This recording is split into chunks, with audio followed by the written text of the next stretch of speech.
নমস্কার চাষি দাদা ভাই, আমি তন্ময়, গঙ্গামায়া হাইব্রিড সিড ফার্মের তরফ থেকে প্রথমে আপনাকে ধন্যবাদ জানাই। দাদা ভাই আপনার নামটা? দাদা ভাই আপনি এটা কী চাষ করেছেন? মূলো চাষ করেছেন। আচ্ছা, কি মূলো এটা জানেন আপনি? কোন কোম্পানির মূলো? এটা হচ্ছে গঙ্গামায়া মূলো। গঙ্গামায়া মূলো। আর ভ্যারাইটির নাম জানেন? GM 30D নির্ভয় চাষ করতে, এবং একটা প্লাস এটা আপনার মোটামুটি পরিচর্যা ঠিকমতো করতে পারলে 28 থেকে 30 দিনের মধ্যে আপনার রেডি হয়ে যায়। 28 থেকে 30 দিনে রেডি হয়ে যায়। এটা আপনি লাগিয়েছিলেন কবে? লাগিয়েছি আমি আগস্টের 24 তারিখে। আগস্টের 24 তারিখ লাগিয়েছিলেন? আজকে ধরুন সেপ্টেম্বর আজকে 23 তারিখ। মোটামুটি তাতে আমার 3 বা 4 বার তোলা হয়ে গেছে। 4 বার তোলা হয়ে গেছে। আচ্ছা আচ্ছা দাদা, এর কোয়ালিটি কেমন? এর কোয়ালিটি খুবই ভালো। আচ্ছা, মোটামুটি বাজারে আদার্স যে সমস্ত মূল্য আছে তার থেকে অনেক ভালো, এবং মার্কেট নিয়ে গেলে মোটামুটি চাহিদাটা ভালো, এবং খেটাপটা ভালো, কোয়ালিটি ভালো, মোটামুটি ধবধবে পরিষ্কার।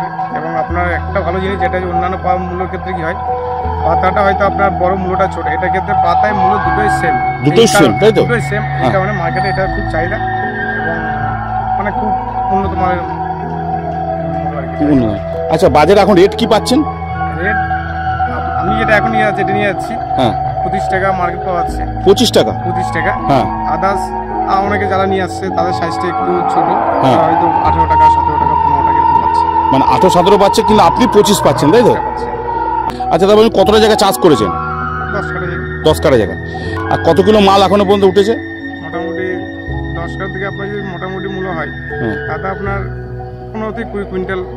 15 থেকে 20 কুইন্টাল আপনি এখনো তুলেছেন মাল? আপনি তুলেছেন। আর জায়গাটা কতটা আছে? জায়গাটা 10 কাঠা মতো হবে। 10 কাঠা। আচ্ছা, কতটা বীজ ফেলেছিলেন দাদা ভাই? এটা আপনার কাঠা হারে 100 গ্রাম করে ফেলা আছে। কাঠা 100 গ্রাম করে ফেলা আছে। আচ্ছা, আপনি অন্যান্য চাষি ভাইদের দাদা ভাই কি বার্তা দেবেন?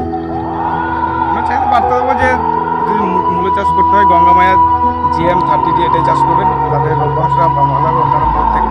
আচ্ছা, ধন্যবাদ চাষি দাদা ভাই। গঙ্গামায়া হাইব্রিড সিড ফার্মের তরফ থেকে আমি তন্ময়, আর একবার ধন্যবাদ জানাই।